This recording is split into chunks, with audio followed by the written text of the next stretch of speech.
right, everybody, we're back! I have been traveling the land, just looking for new ways to spread the word of me, the Lord, J.E. Tucker.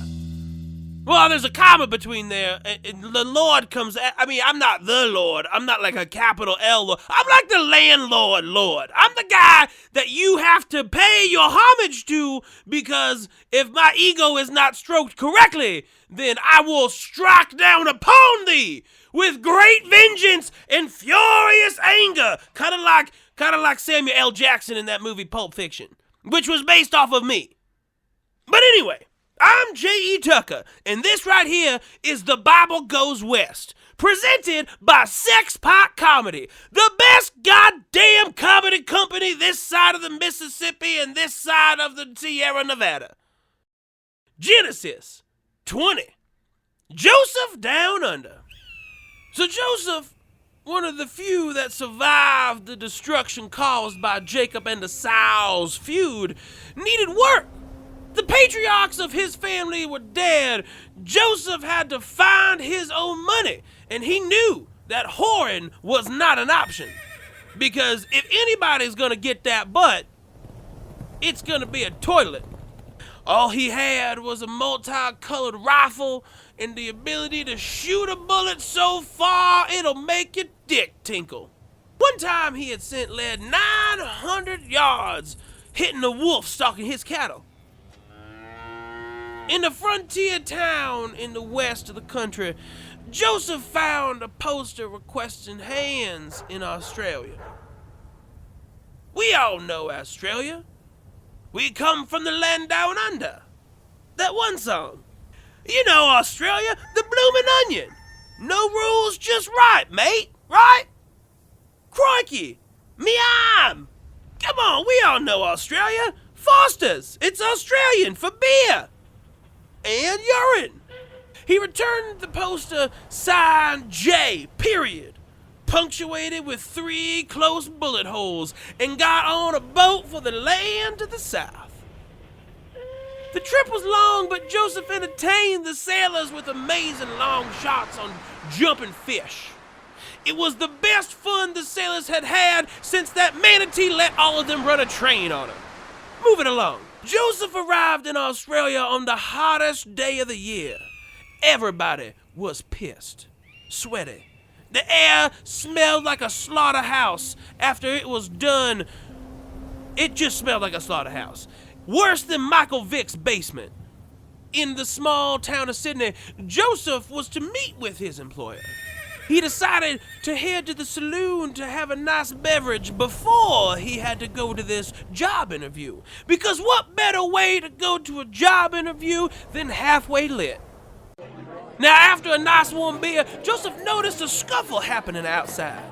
3 men were harassing a lady with a nice BLT, which Joseph thought was mighty fine. The 3 men grabbed at the woman, restricting her arms and legs. They lifted her off the ground and toward the carriage. They were mere feet from the door of the carriage when Joseph hit the biggest one with the butt of his rifle. The large man dropped to the ground, and the other 2 were not strong enough to hold up that woman's big lower torso, they falsely claimed. She fell to the ground and released a long string of expletives. The 2 men, still conscious, picked up their large friend and left in the carriage. The driver screaming, his passion so great he did not notice the low-hanging branch which clopped him in the back of the head. Joseph went to the attractive, big-bottomed lady and helped her up. She thanked him. She said, "My name is Asenath, and I appreciate your help. Let me buy you a drink. I owe you a great favor." Joseph agreed. Asenath told Joseph of the massacre at her family farm and her mission to revenge against all evil landowners. Around dusk, the men Joseph was to meet entered the saloon. They moved to Joseph and grabbed his attention.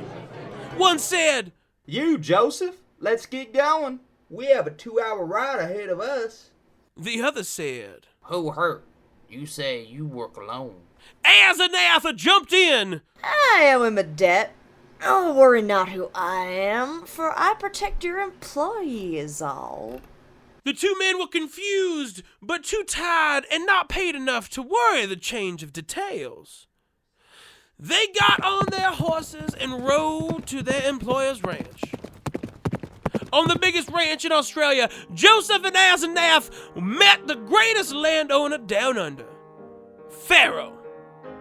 Pharaoh said to Joseph, Judge damn yellow bellies, I'm in need of a man with your skills. The Aboriginal people have annoyed me for the last time. I need you to kill all them yellow bellies so I may take their land. Joseph replied, I know I'm a sharpshooter, but I will not kill people so you can have more land. You have more land than you can farm. Joseph was so enraged by the Pharaoh's request, he gave him the Cleveland toss out of his own house.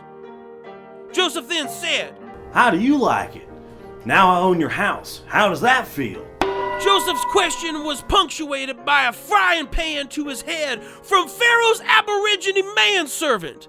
The servant quickly brought the cooking utensil to Asenath's dome as well. Once on the ground, the hands of the Pharaoh descended upon the two. Many fists and boots knocked them out cold. Asenath was the first to wake. The bright sun illuminated the desert landscape around him. She woke Joseph. The two found themselves with only their clothes and weapons. No water, no compass, no map, and no hope. So they walked.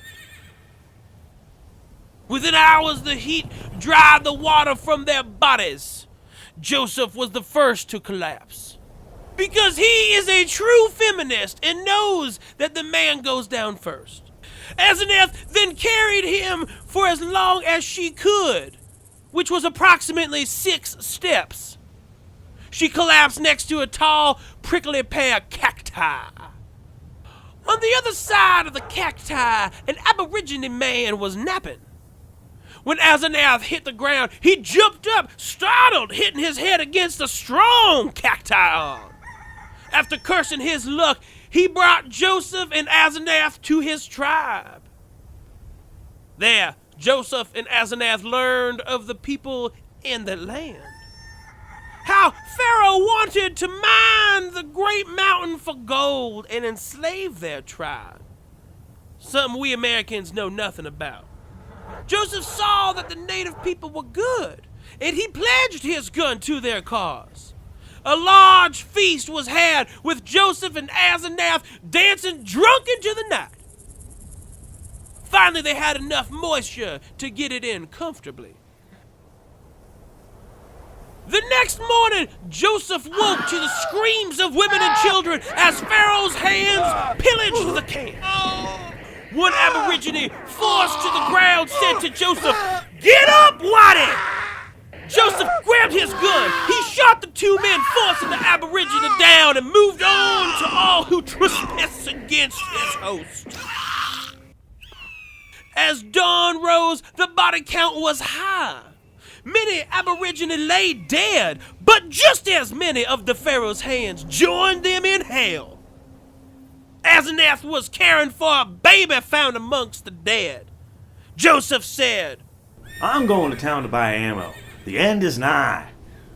Asenath replied, Good. Get me double what you get. My anger is great. Joseph rode into town. He bought every last bullet the gunsmith made. Revenge was nigh. Not but a step outside the smith's door did Joseph see 4 of the Pharaoh's men. He loaded his rifle and he went to work. One by one, Joseph gunned down the Pharaoh's hands from long distance, not giving them any chance to draw their weapons. Joseph told the nearest citizen of the town, Tell the undertaker there are 4 on the floor and more on the way. It will be a good day for him. Joseph rode back to Asenath. She had just protected the child from an assault of a baby-loving dingo. Joseph commended her grit and threw 3 boxes of lead at her feet. The two rode to the Pharaoh's ranch. They killed the guards on the outskirts of town, then moved into the interior of the ranch. At the big house, Asenath shot a guard by the front door. Joseph moved up, but on the porch, he took a bullet from a hand he never saw to the left. Joseph's misstep distracted Asenath. Pharaoh's two sons, Bobo and Jojack, moved on the two avengers, and they were captured. They were brought before the Pharaoh and stripped of their rifles. Pharaoh said, You caused me many problems. I've lost more men in one night than my entire time on the range. I've noticed you two only use rifles like yellow bellies. Let me teach you how to quick draw like someone with courage. 2 handguns were thrown at their feet. They picked them up and equipped their holsters. Bobo and Jojack went to the Pharaoh's side. Joseph and Asenath counted 10 paces away from their opponents. Pharaoh placed a musical watch from his pocket and cranked the tiny music player.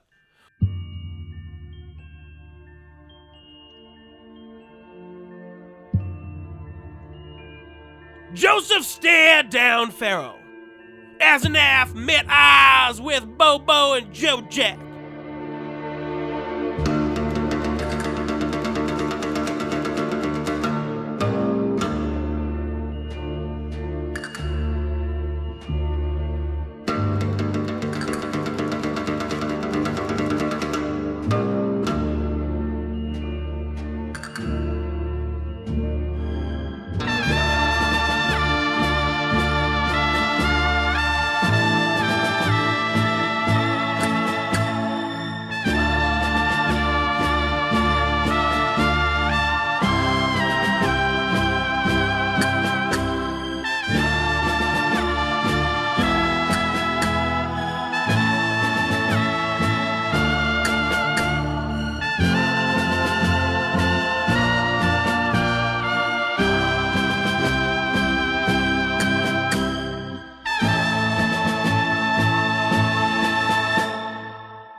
Smoke filled the air. As the ghostly clouds vanished, Pharaoh and his 2 hands were left standing, as were Joseph and Asenath.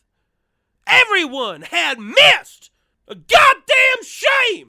Pharaoh said, I see. Maybe we should just go our separate ways. I'll promise not to do no evil, and I'll let you all live free in my land. Joseph replied, Yes, that seems like a good idea. Sorry for the trouble. If I see you around my ranch, I'll gun you down. Nah, I'm just joking. So went how the clan of Joseph and Asenath arrived in Australia. Their lives blessed by the Judge God for generations. Well, thanks for tuning in to this week's episode of The Bible Goes West with me, J.E. Tucker. Thanks again to Sexpot Comedy for putting on this show, and my man Clarence in the sound booth for not fucking it up this time. Clarence, put on some cool music like that one time we did when Biggie kicked in. Because God knows I love me some Notorious.